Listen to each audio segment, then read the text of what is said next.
So welcome to the GS room. GS room में आप सभी का बहुत बहुत स्वागत है। जीएस रूम हमारा चौथे लेक्चर के साथ आ गया है। जो हिस्ट्री की हमारी रिवीजन सीरीज चल रही थी उसमें ऑलरेडी 3 लेक्चर्स हमने कवर कर लिए हैं जो कि हमारे स्टोन एज और आईवीसी सिंधु घाटी सभ्यता पे थे। तो आज के लेक्चर में हमको हिस्ट्री में अर्ली वैदिक पीरियड पढ़ना है और नेक्स्ट वीडियो में हम लेटर वैदिक पीरियड पढ़ेंगे। तो चलिए आज का वीडियो हम स्टार्ट करते हैं। तो जिन्होंने प्रीवियसली वीडियो नहीं देखे हैं तो वो जाके ऑलरेडी 3 वीडियो जो अपलोडेड है उनको देखें। तो भाई आज हम जो पढ़ने वाले हैं वो अर्ली वैदिक पीरियड है। तो अर्ली वैदिक पीरियड के बारे में कुछ बातें जान लेते हैं। बेसिकली जो हमारा अर्ली वैदिक पीरियड था, ठीक है, अर्ली वैदिक पीरियड था वो 1500 बीसी से स्टार्ट होता है। कब से स्टार्ट होता है? अर्ली वैदिक पीरियड जो हमारा स्टार्ट होता है वो 1500 बीसी से स्टार्ट होके 1500 ईसा पूर्व से स्टार्ट होकर 1000 बीसी तक जाता है। ठीक है, 1000 ईसा पूर्व तक जाता है। फिर हमें जो नेक्स्ट वीडियो में पढ़ना है वो लेटर वैदिक पीरियड के बारे में पढ़ना है। तो जो हमारा उत्तर वैदिक काल है वो उत्तर वैदिक काल हमारा 1000 बीसी से लगा के 600 ईसा पूर्व तक जाता है। कब से कब तक जाता है? 1000 ईसा पूर्व से 600 ईसा पूर्व तक जाता है। तो अब देखिए आपके सामने एक मैप खुला हुआ है। इस मैप में आप ध्यान से देखिए जो इंडिया का इंडियन सब कॉन्टिनेंट का जो नॉर्थ वेस्ट पोर्शन है, तो यहाँ इस आसपास इतनी जगह पे आपका वैदिक लोग बसे थे। बेसिकली आर्यन बसे थे। अब आर्यन कौन थे?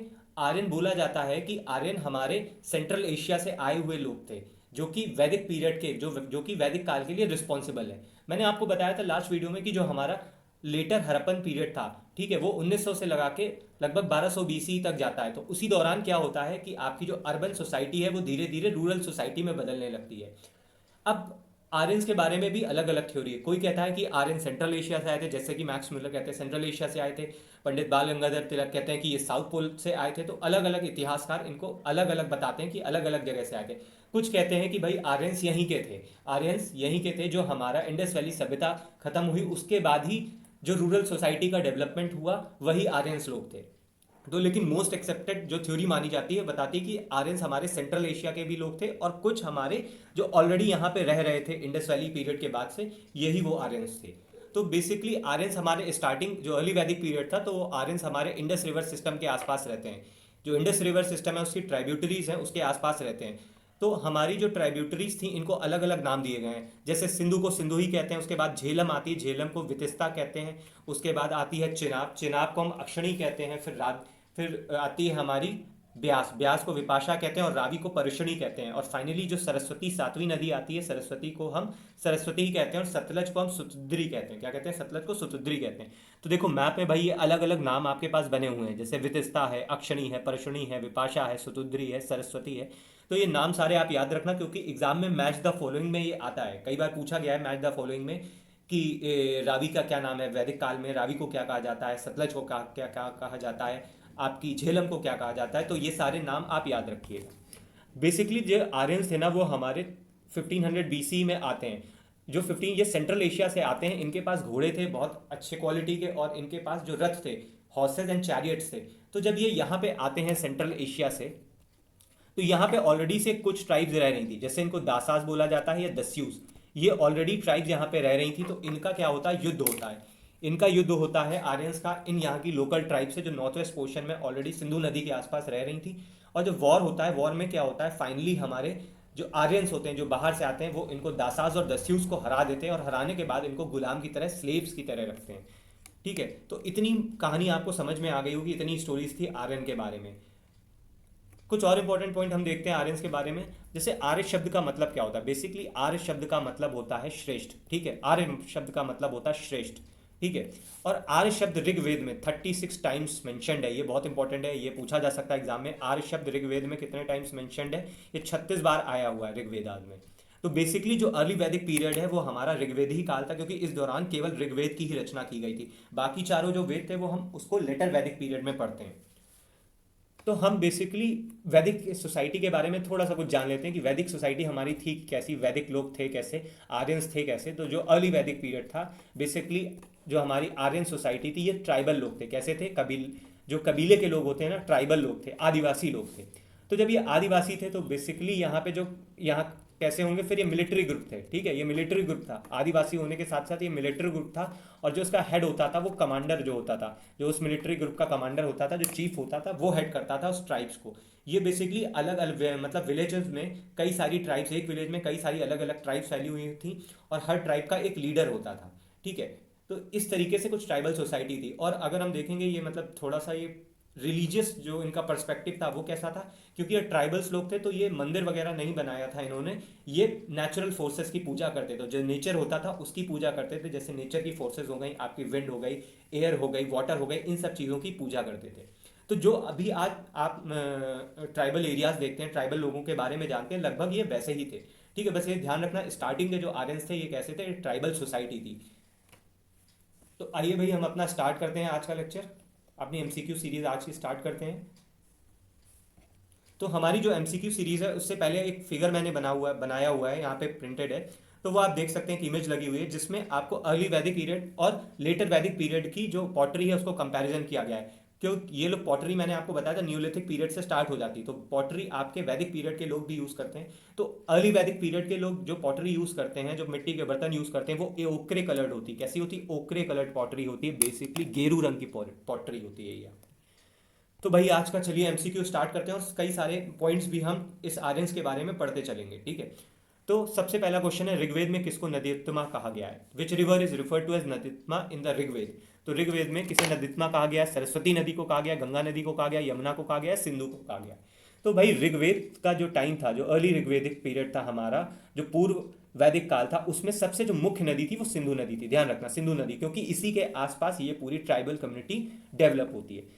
ठीक है, तो सिंधु हमारी सबसे मोस्ट इंपॉर्टेंट नदी थी, मोस्ट इंपॉर्टेंट नदी जो बोली जाती है वो सिंधु थी। लेकिन उसके बाद जो दूसरे नंबर की नदी थी ना, वो सरस्वती थी। ठीक है, सरस्वती जो सबसे इंपॉर्टेंट नदी थी, और इसी को हम नदीत्मा बोलते हैं, इसी को ही हम नदीत्मा बोलते हैं। क्या बोलते हैं? नदीत्मा बोला जाता है। नदीत्मा मतलब होता है जो नदियों में प्रमुख हो। ठीक है, जो नदियों में प्रमुख हो उसको नदीत्मा बोलते हैं। तो ऑलरेडी मैंने आपको बता रखा है, जो इंडस रिवर सिस्टम था उसके जितने भी नाम थे ना नदियों के, चाहे सतलज का सतुद्री हो गया, झेलम हो गया, आपका रावी हो गया, आपका ब्यास हो गया, तो जो इनके नाम थे जो आपके दे रखे, अक्षणी, परुषणी, सतुद्री, ये सारे नाम आपको याद रखने हैं, मैच द फॉलोइंग में आ सकते हैं। और एक बात और कि अर्ली वैदिक पीरियड में जो आर्यंस रहते हैं अभी वो गंगा नदी तक नहीं पहुंचते हैं। ठीक है, वो इसी सिंधु रिवर सिस्टम के आसपास रह जाते हैं। अब अगला क्वेश्चन है, ऋग्वेद में आर्यों द्वारा सबसे अधिक पूजित देवता कौन थे? तो मैंने आपको बताया कि जो आपकी ऋग्वैदिक सोसाइटी थी ये कैसी थी? Tribal society. ठीक है, ये ट्राइबल लोग थे, तो ये नेचुरल फोर्सेस की पूजा करते थे, ये नेचर की पूजा करते थे। ठीक है, ये प्रकृति की पूजा करते थे। तो उस दौरान जो आपके प्रमुख देवता थे वो आपके इंद्र थे। सबसे पहला जो प्रमुख देवता थे अर्ली वैदिक पीरियड में वो इंद्र थे, और ऋग्वेद में इनका जो नाम है वो 250 बार आता है। कितने टाइम्स आता है? 250 बार मेंशन होता है इसका नाम। ठीक है, उसके बाद जो अग्नि थे, अपने अग्नि देवता थे, वो 200 बार इनका नाम मेंशन होता है ऋग्वेद में। ठीक है, और जो वरुण देव थे उनका नाम आपका 30 बार मेंशन होता है। ठीक है, तो मैंने आपको बताया ना कि ये नेचर की पूजा करते थे, तो सारे ये नेचर से रिलेटेड भगवान है। जैसे इंद्र बेसिकली आपके रेनफॉल, वर्षा के देवता बोले जाते थे, तो इंद्र की सबसे ज़्यादा ये पूजा करते थे। मोस्ट वर्शिप डेटी थे वो आपके इंद्र थे। उसके बाद अग्नि थे, अग्नि को जाति वेदस भी बोला जाता था। क्या बोला जाता था? अग्नि को जाति वेदस भी बोला जाता था। बेसिकली अग्नि को एक कनेक्टिंग गॉड बोला जाता था। अग्नि ही भगवान लोगों को और गॉड को, ईश्वर को कनेक्ट करते थे। ठीक है, फिर उसके बाद जो हमारे तीसरे इंपॉर्टेंट देवता थे जो वरुण, जिनका ऋग्वेद में लगभग 30 बार उल्लेख होता है, तो ये हमारा नेचुरल ऑर्डर मेंटेन करने के लिए जाने जाते थे। ठीक है, ये ऋत के नियामक बोले जाते थे। किसके नियामक थे? ऋत के नियामक। और ऋत था क्या? ये नेचुरल ऑर्डर था। ऐसा माना जाता था कि पृथ्वी में कुछ भी होता है तो वो बिना वरुण भगवान की सहमति से, उनके बिना नहीं होता है। ठीक है, बिना उनकी चाह के, बिना उनके डिजायर के इस पृथ्वी पर कुछ भी नहीं होता है। ध्यान रखना, ये ऋत के नियामक थे। ऋत मतलब नेचुरल ऑर्डर जो होता है। ठीक है, तो इतनी बातें मुझे लगता है आपको समझ में आ गई होंगी कि ऋग्वैदिक सोसाइटी बेसिकली आर्यन कैसे थे। आर्यन ट्राइबल सोसाइटी थी, और वो किसकी वर्शिप करते थे? वो आपकी जितनी भी नेचुरल फोर्सेस होते हैं उसकी वर्शिप करते थे। ठीक है, उसके अलावा कुछ फीमेल गॉड्स आप देख लीजिए, अदिति और उषा, ये फीमेल गॉडेस थी, इनकी भी पूजा की जाती थी। लेकिन मेनली जो पूजा की जाती थी वो आपकी मेल गॉड्स की जाती थी। ठीक है, अदिति और उषा फीमेल गॉडेस थी या फीमेल डेटी थी। तो चलिए हम अपने वापस से क्वेश्चन में आते हैं। अब तीसरा क्वेश्चन आते हैं कि वैदिक समाज में सभा और समिति का क्या महत्व था। बेसिकली अब वैदिक समाज में हम समझ लेते हैं कि सभा और समिति थी क्या। तो सभा और समिति ये दो एक सोसाइटीज थी। ये वैदिक काल के जो भी लोग थे, वैदिक सोसाइटी थी, उसके लोगों द्वारा बनी हुई एक कमिटीज होती थी। बेसिकली हमारा जो ट्राइबल किंग होता था, जो ट्राइबल चीफ होता था, यानी राजा होता था एक ट्राइब का। ठीक है, ट्राइब का जो एक राजा होता था, ट्राइब को बेसिकली जना कहा जाता था। क्या कहा जाता था? जना कहा जाता था। ठीक है, और इसका ये 175 टाइम्स आता है ऋग्वेद में। ये शब्द जन 175 टाइम्स आता है। इसका मतलब ट्राइब भी होती है और एक बहुत बड़ा एरिया भी होता है। तो जो इस ट्राइब का जो किंग होता था, ये फाइनल डिसीजन मेकर यही होता था, लेकिन ये डिसीजन अकेले नहीं लेता था, ये डिसीजन लेता था इन सभा और समिति की मदद से। बेसिकली ये कमिटीज़ थी जिन जो उस टाइम के जो लोग थे उनसे कंप्राइज होती थी। सभा क्या होती थी, जो एलीट क्लास होते थे, जो उच्च वर्ग के लोग होते थे, उनकी बनी हुई होती थी। और समिति जो होती थी वो आपके कॉमन जो साधारण लोग होते थे उनकी बनी हुई होती थी आपकी समिति। ठीक है, तो यही जो सभा और समिति थी, ये उच्च जो सभा थी ये उच्च वर्ग के लोगों की बनी हुई थी, और जो समिति थी ये कॉमन आदमी आम नागरिक की बनी हुई थी। ठीक है, जो आम नागरिक होते थे उस सोसाइटी के, उसकी बनी हुई होती थी। ये मदद करती थी किंग को कोई भी डिसीजन लेने में।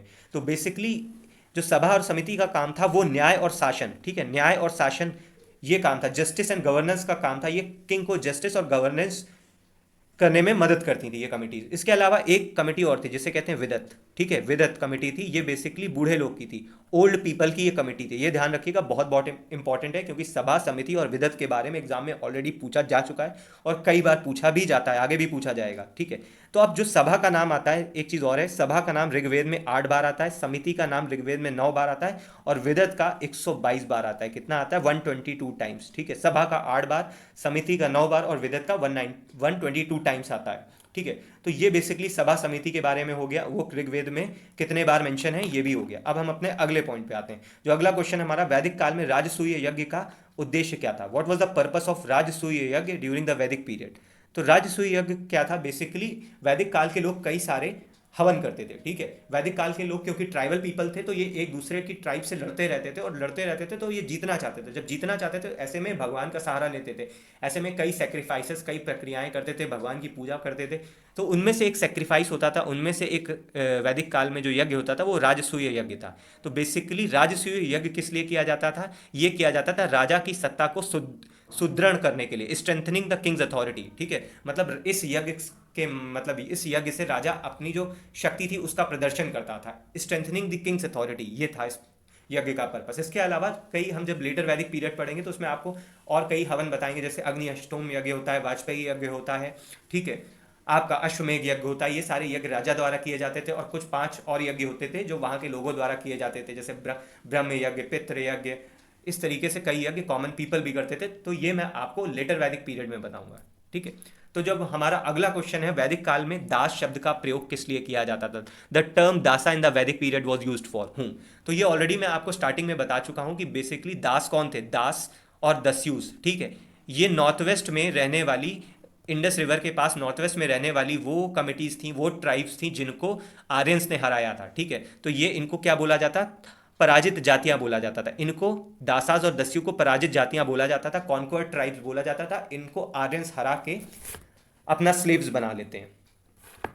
तो अब आते हैं हम अपने नेक्स्ट क्वेश्चन पे। जो हमारा नेक्स्ट क्वेश्चन है कि सप्त सिंधु का उल्लेख किस वेद में मिलता है? इन विच, तो हमारा अगला क्वेश्चन है सप्त सिंधु का उल्लेख किस वेद में मिलता है? इन विच वेदा इज द टर्म सप्त सिंधु इज मेंशन्ड? तो मैंने आपको सप्त सिंधु वाला जो पोर्शन है वो आपको स्टार्टिंग में मैप के थ्रू समझाया था। उस मैंने बोला सप्त सिंधु रीजन कौन सा था? जो सिंधु नदी थी और उसके सहायक नदियां थी, उसके आसपास वाला रीजन को हम सप्त सिंधु रीजन बोलते हैं।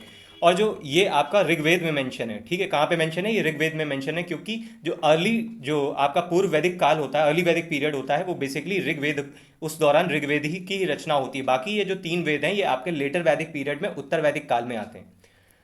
तो अब अपने नेक्स्ट क्वेश्चन पे आते हैं कि गायत्री मंत्र is associated with which deity? ठीक है, गायत्री मंत्र का जो गायत्री मंत्र है इसका संबंध किस देवता से है? अग्नि से है, इंद्र से है, सूर्य से है, या वरुण से है? तो बेसिकली गायत्री मंत्र हम देख लेते हैं, गायत्री मंत्र का उल्लेख है कहाँ? गायत्री मंत्र का उल्लेख तीसरे मंडल में, ऋग्वेद के तीसरे मंडल में है। ठीक है, ऋग्वेद बेसिकली 10 मंडल्स में डिवाइडेड है, ये आपको मैं नेक्स्ट वीडियो में बताऊंगा। जो ऋग्वेद है बेसिकली 10 मंडल्स में डिवाइडेड है, उसमें से जो तीसरा मंडल है उसमें आपका गायत्री जो मंत्र है वो मेंशन है। ठीक है, और इसको लिखा था किसने? विश्वामित्र ने। ऋषि जो विश्वामित्र थे उनके द्वारा रचना की गई है इस मंत्र की।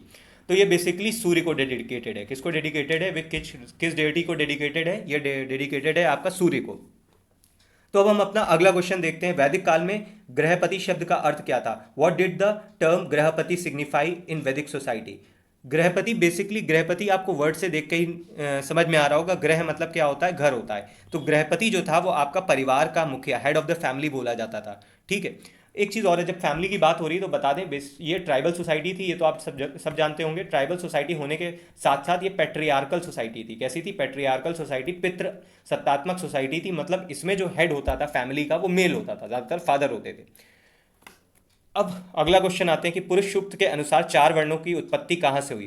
बेसिकली ये पुरुष सूक्त है क्या? ये पुरुष सूक्त आपका ऋग्वेद का ही हिस्सा है, ठीक है। ऋग्वेद के 10वें मंडल में, ठीक है, ऋग्वेद के 10वें मंडल में पुरुष सूक्त के बारे में दे रखा है। और इसमें बताया है कि जो एक विशाल जो पुरुष था, एक विशाल पुरुष के शरीर से आपकी जो चार वर्ण हैं, ठीक है, उनका जन्म हुआ। जो चार वर्ण हैं उनका जन्म होता है, जो आपके ब्राह्मण, क्षत्रिय, वैश्य, शूद्र, और ये चारों वर्ण का जो जन्म होता है वो आपका एक विशाल पुरुष के शरीर से होता है। इसके मुख से जो जन्म होता है वो आपका ब्राह्मण का होता है। इसके हाथ से जो जन्म होता है वो आपका क्षत्रिय का होता है। इसके थाइस से जो जन्म होता है वो आपका वैश्य का होता है। और इसके जो पैरों से जो जिनका जन्म होता है वो शूद्र होते हैं। बेसिकली ध्यान रखना, लेकिन अर्ली वैदिक जो पीरियड था ना, अर्ली वैदिक पीरियड में केवल तीन ही वर्ण दिए गए थे, ठीक है। तीन वर्ण थे, ब्राह्मण, क्षत्रिय और वैश्य। जो चौथा वर्ण है शूद्र, ये at the end of the, ठीक है, जब आपका अर्ली वैदिक पीरियड खत्म होने वाला होता है तो चौथा जो वर्ण है शूद्र, इनकी उत्पत्ति होती है, ठीक है, इनकी उत्पत्ति होती है। अब अभी जो यहाँ पे वर्ण व्यवस्था थी वो किस पे आधारित थी? वो आपकी रंग पे आधारित थी, कलर बेस्ड थी, या फिर आपकी कर्म बेस्ड थी, यानी ऑक्यूपेशन बेस्ड थी। यानी कर्म के आधार पे डिसाइड होती थी या रंग के आधार पे डिसाइड होती थी। रंग के आधार पे कैसे डिसाइड होती थी? जो लोग भी, जो आर्यंस थे, उनको माना जाता था ये फेयरर कॉम्प्लेक्शन के गोरे लोग हैं। और जो यहाँ के लोकल लोग होते थे, जो नॉन आर्यंस थे, उनको ऐसा माना जाता है कि ये डार्क कॉम्प्लेक्शन के होते थे। तो ध्यान रखना, जो स्टार्टिंग में ऋग्वेदिक अर्ली ऋग्वेदिक पीरियड में जो आपका वर्ण का विभाजन है वो रंग और कर्म के आधार पर है, ठीक है, ये आपका जाति के आधार पर नहीं है। तो ये पॉइंट बहुत बहुत इंपॉर्टेंट है। अब अगला क्वेश्चन देखते हैं कि what was the significance of Soma in the Vedic period. अब ये सोम था क्या? वैदिक काल में सोम क्या था? सोम भी देवता थे आपके। सोम एक देवता थे, और ये किसके देवता थे? ये प्लांट्स के देवता थे, ठीक है, पौधों के देवता को सोम बोला जाता है। और सोम एक ड्रिंक भी थी, साथ साथ एक इंपॉर्टेंट ड्रिंक भी थी जिसको देवता कंज्यूम करते थे। तो ये जो क्या हो गई, जो ऑप्शन है, युद्ध के देवता थे, बलि की देवता थे, सॉरी, तो ये जो आपके गॉड ऑफ वॉर थे, बलि की विधि थी, ठीक है, या एक पवित्र पेय था, या राजाओं का शीर्षक था। तो जो सोम था बेसिकली वो आपका एक ड्रिंक थी that was consumed by the gods, ठीक है।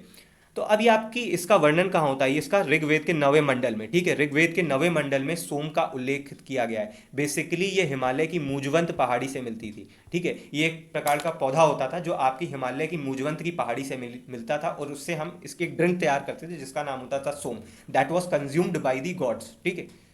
तो अब आते हैं हम अपने अगले क्वेश्चन पे। अगला क्वेश्चन है, वैदिक समाज में यम और नियम का पालन किसके लिए किया जाता था? In Vedic samaj the observance of the yam and niyam was for what purpose? तो ये आपका रिलीजियस रिचुअल्स के लिए किया जाता था, ए, या बी आपका सामाजिक व्यवस्था के लिए किया जाता था, या व्यक्तिगत शुद्धता यानी पर्सनल प्योरिटी के लिए किया जाता था, या युद्ध में सफलता के लिए किया जाता था। तो बेसिकली वैदिक सोसाइटी में जो यम और नियम पालन किया जाता था ये बेसिकली पर्सनल प्योरिटी, व्यक्तिगत शुद्धता के लिए किया जाता था। बहुत बहुत इंपॉर्टेंट पॉइंट है, ठीक है, ये एग्जाम में आने के चांसेस हैं, तो इसको ध्यान रखिएगा। अब हम अपने अगले क्वेश्चन पे आते हैं। अगला क्वेश्चन है कि during the Vedic period animal sacrifices were most commonly offer to which deity? ठीक है, वैदिक काल में सबसे अधिक पशु बलि किस देवता के लिए दी जाती थी? तो भाई अभी मैंने आपको बताया कि अर्ली वैदिक पीरियड था, तो इसके जो इंपॉर्टेंट देवता थे, सबसे इंपॉर्टेंट देवता थे इंद्र थे, जिनका उल्लेख 250 बार आता है ऋग्वेद में। उसके बाद अग्नि देवता थे। तो जो हमारे सबसे ज़्यादा एनिमल सेक्रीफाइसेस दिए जाते थे ना वैदिक पीरियड में, ये आपके इंद्र को दिए जाते थे। किसको दिए जाते थे? इंद्र भगवान को दिए जाते थे, ठीक है। तो ध्यान रखना, एनिमल सेक्रीफाइसेस वैदिक पीरियड में, अर्ली वैदिक पीरियड में नहीं थे, but the end of the Vedic period, जब अर्ली वैदिक पीरियड का अंत होता है यानी लेटर वैदिक पीरियड आने वाला होता है, तभी ये एनिमल सेक्रीफाइसेस शुरू होते हैं, ठीक है। अब हमारा अगला क्वेश्चन है, वैदिक समाज में अग्निहोम अनुष्ठान किस उद्देश्य से किया जाता था? तो मैंने आपको बताया था ना कि राजा कई हवन करवाते थे, कई सारे यज्ञ करवाते थे, बेसिकली अपनी शक्ति प्रदर्शन करने के लिए करवाते थे, या अपनी पावर को इंक्रीज करने के लिए करवाते थे, ठीक है, या वॉर लड़ने के लिए करवाते थे, या अपने एरिया को इंक्रीज करने के लिए करवाते थे। तो ये एक टाइप का यज्ञ था। ये किस लिए था? ये फॉर प्रोगैनी था, वंश वृद्धि के लिए था, धन की प्राप्ति के लिए था, शत्रुओं के नाश के लिए था, या सूर्य की कृपा प्राप्त करने के लिए था। तो बेसिकली जो अग्नि, आपको अब समझ में आ रहा होगा, जो अग्निहोत्र यज्ञ था वो सूर्य की कृपा प्राप्त करने के लिए किया जाता था, ठीक है। तो ये जो टॉपिक है ना, ये सारी चीज़ों के बारे में हम लेटर वैदिक पीरियड में और अच्छी तरीके डिस्कस करेंगे, क्योंकि ये थोड़े से लेटर वैदिक पीरियड के टॉपिक है। अब हम अपने अगले क्वेश्चन पे आते हैं, वैदिक समाज में अपाला और घोषा क्या थी? अब अपाला और घोषा वैदिक समाज में क्या थी? ये ऋषिकाएं थी, फीमेल सेजेस थी, डांसर्स थी, योद्धाएं थी, या रानियां थी? तो बेसिकली जो हमारी अपाला और घोषा थी ये फीमेल सेजेस थी, ठीक है, फीमेल साधु थी, ये फीमेल ऋषिज थी, ठीक है। अब देखो, इससे हमें इस क्वेश्चन से पता चलता है कि वैदिक पीरियड में, जो अर्ली वैदिक पीरियड था, वहाँ पे वुमेन की कंडीशन बहुत अच्छी थी, ठीक है। ध्यान रखना, अर्ली वैदिक पीरियड के दौरान वुमेन की कंडीशन अच्छी थी, ठीक है। बेसिकली ये सभा और समिति में पार्टिसिपेट भी करती थी, ठीक है। इनको अपने डिसीजन लेने का पूरा पूरा अधिकार था, ठीक है। इनको फादर की प्रॉपर्टीज में भी हिस्सा दिया जाता था। इसके अलावा ये अपने जो वर होता था बेसिकली, जिससे शादी करनी होती थी, उससे भी सिलेक्ट कर सकती थी, उसे भी सिलेक्ट कर सकती थी अपनी मर्जी के हिसाब से। और साथ साथ इनको एजुकेशन, ठीक है, एजुकेशन भी इनको लेने का अधिकार था। तो बहुत सारे प्रिविलेजेस आपके औरतों को अर्ली वैदिक पीरियड में प्राप्त होते हैं, जो कि लेटर वैदिक पीरियड में धीरे धीरे ये प्रिविलेजेस खत्म होने लगते हैं, ठीक है। तो अब ऐसे ही हम क्या कर रहे हैं, हर क्वेश्चन के साथ साथ कुछ ना कुछ टॉपिक कवर करते हुए चल रहे हैं। अब जो हमारा अगला क्वेश्चन है, फिर से देखो ये रिपीटेड क्वेश्चन है, ठीक है। Which river is referred to as Naditama in the Rigveda. Rigveda में वर्णित नदितमा किस नदी को कहा गया है? तो मैंने बेसिकली आपको बताया था, ये सरस्वती नदी को कहा गया है। इसका मतलब होता है नदियों में प्रमुख, ठीक है। Saraswati was one of the most important river of the early वैदिक पीरियड। अब जो हमारा अगला क्वेश्चन है वो सभा और समिति के बारे में है। फिर से देखो, अभी ये क्वेश्चन हम रिपीट मतलब ऑलरेडी पढ़ चुके हैं, अब ये आर ओ में फिर से रिपीट हो गया है, ठीक है, कि सभा और समिति का क्या काम था। तो वो हमने देखा न्याय और शासन का काम था। तो बेसिकली क्या होता है, जो आपके सिविल सर्विसेज में क्वेश्चन आते हैं ना यूपीएससी में, वो आपके पहले रिपीट होते हैं यूपी पीसीएस में, फिर वो आर ओ एग्जामिनेशन में रिपीट होते हैं, और अदर एग्जामिनेशन में भी, यूपी से रिलेटेड अदर एग्जामिनेशन में, टीचिंग हो गया है, कोई भी एग्जामिनेशन में होते हैं उसमें रिपीट होता रहता है ये क्वेश्चन, और रैंडमली रिपीट होता है, ठीक है, फ्रीक्वेंटली बार बार ये चीज़ आती है।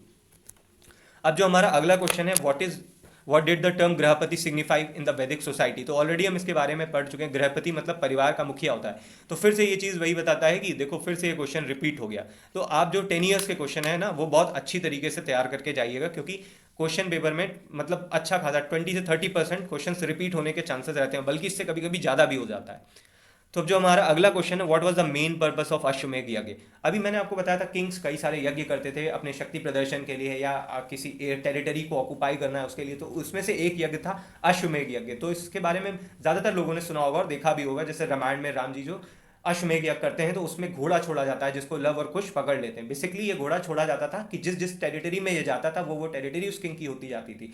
अब जिस टेरिटरी में भी कोई भी व्यक्ति इसको पकड़ लेता था, तो उसको किंग से फाइट करनी पड़ती थी, क्योंकि घोड़ा वो रोक रहा है, इसका मतलब वो किंग को डायरेक्ट अथॉरिटी को उसको चैलेंज कर रहा है, ठीक है। तो बेसिकली ये हमारा किसके लिए था? Victory in the war, expansion of the kingdom, praying for the rain, या सोशल वेलफेयर। तो ये हमारा था एक्सपेंशन ऑफ द किंगडम के लिए। तो फाइनली क्या होता है, यहाँ पे हमारे आके सारे एमसीक्यूज समाप्त हो जाते हैं।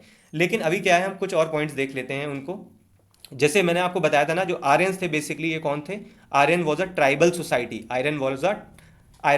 जो आर्यंस थे, it was a tribal society, और इनका जो नेम होता है 36 टाइम मेंशन होता है, ऋग्वेद में 36 टाइम्स मेंशन होता है। इसके अलावा बेसिकली ये पेट्रियार्कल सोसाइटी थी। कैसी थी? पेट्रियार्कल सोसाइटी थी, ठीक है, पितृसत्तात्मक यानी मेल डोमिनेटिंग सोसाइटी थी।